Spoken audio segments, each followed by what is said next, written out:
गदा युद्ध में भीमसेन ने दुर्योधन की जांघ पर प्रहार करके उसे गंभीर रूप से घायल कर दिया। युद्ध समाप्त हो गया। दुर्योधन मृत्यु शैया पर पड़ा था, घायल, टूटा हुआ और भी अहंकार से भरा। श्री कृष्ण उसके पास पहुंचे। दुर्योधन की आंखों में क्रोध और ग्लानि दोनों थे। उसे देखकर श्री कृष्ण ने कहा, दुर्योधन, अब तेरा समय पूरा हुआ। कोई दुई अंधन मुस्कुराया और तीन उन उंगलियां ऊपर उठा दी। श्री कृष्ण समझ गए, पर उन्होंने फिर भी पूछा, क्या पूछना चाहते हो दुर्योधन? दुर्योधन बोला, हे कृष्ण, मेरे तीन प्रश्न हैं। मैं धनवान था, फिर भी असंतुष्ट क्यों था? मैं बलवान था, फिर भी पराजित क्यों हुआ? मैं राजा था, फिर भी सुखी क्यों नहीं था? श्री कृष्ण मुस्कुराए।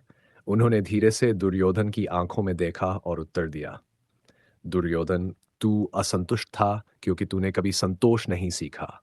तू पराजित हुआ क्योंकि तूने कभी धर्म नहीं अपनाया। तू सुखी नहीं था क्योंकि तूने कभी प्रेम और करुणा को जाना ही नहीं।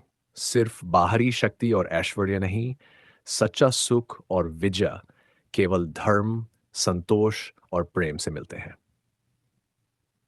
दुर्योधन ने धीरे-धीरे अपनी उँगलियाँ मोड़ लीं, उसकी आँखों से एक आँसू निकला और फिर वह सदा के लिए शांत हो गया।